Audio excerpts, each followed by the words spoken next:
खुलुमबाय गोजोन फुंबिलिनि बयनिसिमबो गाहाम हामलायनायजों लोगोसे नोंथांमोनखौ आंनि SBBodo निउज चेनेलाव बयखौबो बरायबावनाय थाबाय। आं सिबिरानि ब्रह्म नोंथांमोननि थाखाय आं फिन गोदान खौरां लानानै फैबावबाय। आसा खालामो खौरांखौ नोंथांमोना जोबजासिम नायलांगोन।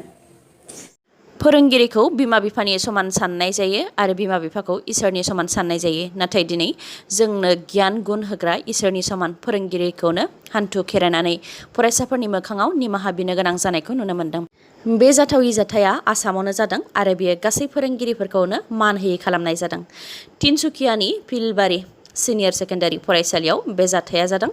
आइजो फोरोंगिरिया फंनैसो माबा गोरोन्थि बुंफ्रांनायनि थाखायनो फरायसाफोर आरो माखासे आफादनिसिम निमाहा बिनो गोनां जादों। फोरमायथिनाय बायदिब्ला माखासे आफादफोरनि थुलुंगा होनायावनो फरायसाफोरा आखायाव प्ले कार्ड लानानै फोरोंगिरिनि हेंथायै सोमावसारदों आरो फोरोंगिरिखौ निमाहा बिनो थाखाय होज्रिख्रावदों।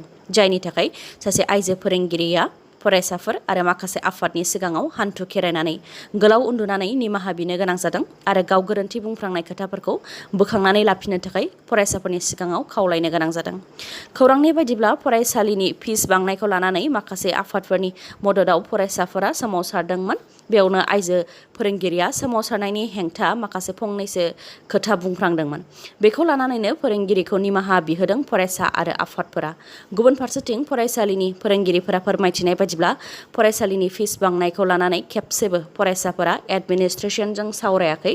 थोंजों बिथांमोनहा माखासे आफादनि मददाव फरायसालिनि मोखाङाव फिस बांनायखौ लानानै सोमावसारदों। दुर्गा फुजानि समावनो साहा ढेकियाजुलि दख'रा एबसुनि मावख'खौ बुफाय बुसि खालामनाय जाथाया जानानै थाङो। फुंनि 3:30 रिंगासोआव सनितपुर जिल्लानि सिङाव थानाय साहा ढेकियाजुलि दख'रायाव जानाय बुफाय बुसि खालामनायखौ लानानै सनितपुर जिल्ला दुलाराय बर' फरायसा आफादा खौरांगिरि मेल खुंदों।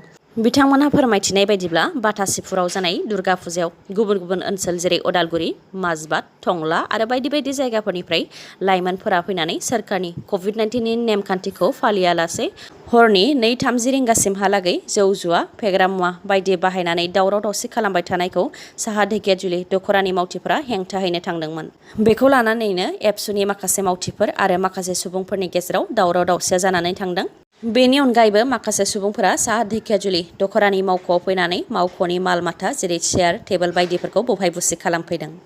बे जाथायजों सोमोन्दो थानाय 4 सुबुंखौ पुलिसआ हमबाय। हमजानाय 4 सुबुंफोरा जाहैबाय फारियै उदालगुरि जिल्लानि जोमै मुसाहारि, बिलिफां बसुमतारी, सार्जन बर' आरो प्रबिन नार्जारी। बेनि अनगायैबो ओनसोलनि 3 लाइमोनफोरखौ हमनानै दोननाय जादों। मुंफोरा फारियै गणेश दैमारी, फोथाय बसुमतारी आरो सैत्य मुसाहारि। हमजानाय गासैखौबो आयेन बेरेखा खामानि जेरै फेग्रा मुवा लानाय, गान्जा सोबनाय बायदि बायदिजों लोब्बा दं होननानै फोरमायथियो दुलाराय बर' फरायसा आफादनि बोसोनगिरि खुंख्रा सोरगियारि बिथाङा। लोगोसे थाबैनो बाथासिपुर ओनसोलाव माखासे सेंग्रा सिख्ला लाइमोनफोरा फेग्रा मुवा लानायखौ होबथानांगौ आरो समाज बेरेखा खामानि मावनायजों लोब्बा थानायनि थाखाय हमजानाय 4नि सायाव नांगौबायदि साजा होनो थाखायबो दाबि खालामो बिथांमोनहा। सानजा आफगानिस्तानाव फिन बम बेरनाय जाथाय। बम बेरनायजों सासे तालिबान पुलिस चिफनि जिउ खहा जादों आरो 11 जोखोम जादों। सानजा आफगानिस्तानाव कुनवार प्रभिन्सआव सिगाल जिल्लानि तालिबान पुलिसखौ थांखिनानैनो बे बम बेरहोनाय जाथायखौ खालामदों। कुनवार सेन्ट्रेल हस्पिटाला फोरमायथिनाय बायदिब्ला 11 जोखोम जानायनि मादाव 4 तालिबानी आरो 7 सरासनस्रा नोगोरारि सुबुंफोर। बे बम बेरहोनाय जाथायखौ रावबो सिमान लायाखैब्लाबो इस्लामिक स्टेट खरासन उदखारि हान्जानि आखाइ थानायनि सन्देह खालामदों। मानोना इस्लामिक स्टेट खरासन हान्जाया तालिबान उदखारिफोरजों सिगांनि समनिफ्रायनो सुथुर। इस्लामिक स्टेट खरासन उदखारिफोरानो आफगानिस्तानाव बेबायदि गाग्लोबबाय थायो। बे बम बेरहोनायनि सिगांबो कुन्दुज प्रभिन्सआव शिया मस्क'आव आरज गाबहोबाय थानाय समावनो सुइसाइड बम बेरहोदोंमोन। जायजों 100 सुबुंफोरनि जिउ खहा जादोंमोन आरो गोबां सुबुंफोरानो जोखोम जादोंमोन। बे बम बेरहोनाय जाथायखौ इस्लामिक स्टेट खरासन उदखारि हान्जाया सिगाङाव सिमान लायाखैब्लाबो उनाव बे जाथायनि सिमानखौ लादों। आसामनि खुंथाय गोहोआव थानाय सोरखार आरो बिटिसि सोरखारा बिमा दुर्गा देवीनि आशीर्बादजों रायजो राजाफोरनि मोजांनि थाखाय खामानि मावफुंनो हाथों होननानै आरज गाबबाय बिटिसिनि बारग' गाहाय हाग्रामा महिलारि बिथाङा। लोगोसे फैगौ 30 अक्ट'बराव खुंजानो गोनां उफ्रा बिधानसभा बिसायख'थियाव बिपिएफ दोलोआ 28 नं गसाइगाव बिधानसभा बियाबाव गोहोनि बिमा दुर्गा देवीनि आशीर्बादजों गोबां भटजों देरहासारनो हागोन होननानैबो बुंथिबावो बिथां हाग्रामा महिलारिया। बिमा दुर्गा देवी महानबमीनि सानाव मुलुग गोजोन खौसेथि आरो जौगासारनायनि थाखाय बिटिसिनि बारग' गाहाय हाग्रामा महिलारि बिथाङा क'क्राझार सहरनि दाब दाब दुर्गा देवीनि थानसालियाव थांनानै बिमा दुर्गा देवीनि साखाथियाव आरज गाबहैदों। दुर्गा फुजायाव धोरोमखौ लानानै दावराव दावसि जादों बांलादेश हादराव। खुरान एबा मुस्लिमफोरनि धोरोम बिजाबखौ बिमा दुर्गानि आथिङाव दोननाय जादों आरो खुरानखौ अपमान खालामदों बायदि रावा ससियेल मिडियायाव गोसारनायनि थाखायनो फुजा होफुबाय थानाय दुर्गा बिमानि मुसुखाखौ मुस्लिमफोरा बुफाय बुसि खालामदों। मन्दिराव थानाय मुवा बेसादफोरखौ थेर बेथेर खालामदों आरो दुर्गा बिमानि मुसुखाखौ दैयाव गारहरदों। बेबायदिनो बांलादेश हादरनि दाब दाब जायगायाव नंखाय गोसारनाय रावखौ लानानै धोरोमारि दावराव दावसिया सोमजिदों। बे जाथायखौ सामलायनो थाखाय पुलिसनि अनगायैबो पेरामिलिटारि फर्स लिंहरनो गोनां जादों। माखासे ओनसोलफोराव सेक्सन 144 होनो गोनां जादों आरो थासारिया जाहाथे बेनिफ्राय गाज्रिसिन जाबावा बेनि थाखाय बांलादेश सरकारा इन्टारनेट सिबिथायखौबो बन्द खालामनानै होनो गोनां जादों।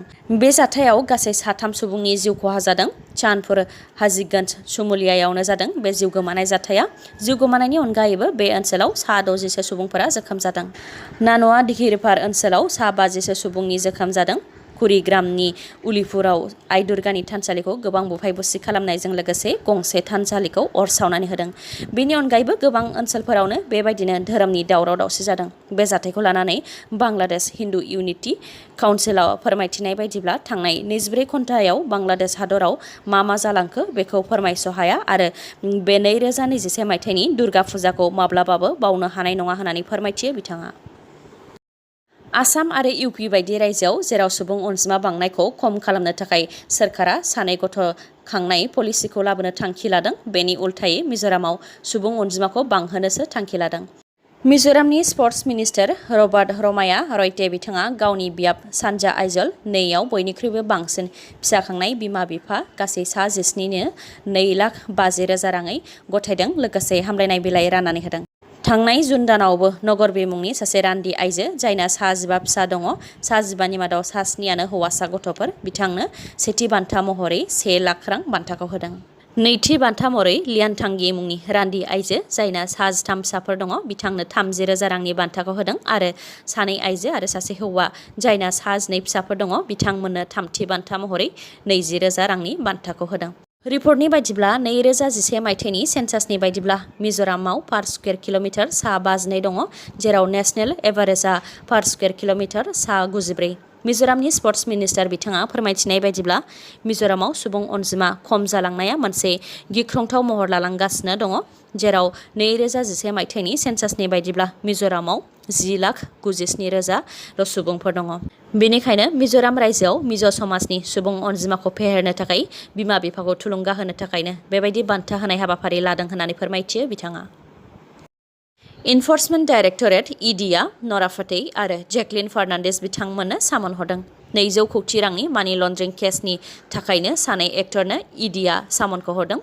200 कौटि मानि लन्ड्रिं केसआव सुकेश चन्द्र शेखर आरो बिथांनि बिसि लीला पल बिथांमोननि हेंथायै एफआइआर होनाय जादोंमोन। बे केसआव नरा फतेही आरो जेक्लिन फार्नान्डेज मोननि आखाइ थानायनि सन्देह खालामनानै सोंनाय फिननाय लानो थाखाय इडि आ बिथांमोननो सामनखौ हरदों। एफआइआर होजानाय सुकेश चन्द्र शेखर आरो बिसि लीला पल सानैबो दा पुलिसजों एरेस्ट जाखाबाय। बिथांमोनहा गावसोरखौ राजखान्थिजों लोब्बा दं होननानै साख्रि होनायनि मुङाव गोबां सुबुंफोरनिफ्रायनो रां लादोंमोन, गासै 75 कौटि रां लानायनि अजद। बेनि अनगायैबो 200 कौटि रां दाबि खालामनायनिबो अजद दङ बिथांमोननि सायाव। इन्डियानि मुंदांखा फुटबल गेलेगिरि सुनील छेत्री बिथाङा मुंदांखा फुटबल गेलेगिरि पेलेनि रेकर्डखौ सिफायबाय। पेलेआ ब्राजिलनि थाखाय 77 इन्टारनेशनेल गल खालामनो हादोंमोन। दा भारतनि फुटबल गेलेगिरि सुनील छेत्री बिथाङा 79 इन्टारनेशनेल गल सोनो हानानै मुंदांखा फुटबल गेलेगिरि पेलेनि रेकर्डखौ सिफायबाय आरो बे रेकर्डखौ जाबाय थानाय 2021 SAFF चेम्पियनशिपआव मालदिभ्सनि हेंथा गेलेनायाव बे रेकर्डखौ सिफायनो हादों। दा बिथाङा बुहुमनि मादावनो थार्ड हाइस्ट एक्टिभ इन्टारनेशनेल गल स्करार जाबाय। सेथियाव दङ क्रिस्टियानो रनाल्ड' 115 गल, नैथियाव दङ लियनेल मेसि 80 गल। त्रिपुरायाव फुजा पेन्डेल आरो गंब्रै गलाया खामनानै सेवहांगार जादों। त्रिपुरा धलाई जिल्ला कमलपुर पुलिस थानानि सिङाव थानाय मरासेरा बाजाराव मोनाबिलिनि समाव दुर्गा फुजानि पेन्डेलजों लोगोसे गंब्रै गलाया खामनानै सेवहांगार जादों। जाथाय जानाय लोगो लोगोनो जायगानि सुबुंफोरा अर खोमोरग्रा बिफाननो खौरां हरनायाव अर खोमोरग्राया फैनानै थासारिखौ सामलायफैनो हादों। मा जाहोननि थाखाय अरा हरखाबै बेबायदि जोंखांदों बेनि जाहोनखौ दासिमबो मिथिनो मोननाय जायाखै आरो बे अर खामनाय जाथायजों 16 लाख रांसोनि खहा जादों होननानै खौराङाव मोननाय जादों। दिनैनि खौराङा एसेनोसै खौरांखौ जोबजासिम नायनायनि थाखाय गोजोन्थों नोंथाङा आंनि चेनेलाव गोदानबा सानफ्रामबो फुंनि समाव खौरां मोननो थाखाय चेनेलखौ साबस्क्राइब खालाम आरो बेल आइकनखौबो क्लिक खालाम लोगोसे खौरांखौ मोजां मोनदोंबा लाइक कमेन्ट आरो शेयार खालामनो दाबाव गोजोन्थों।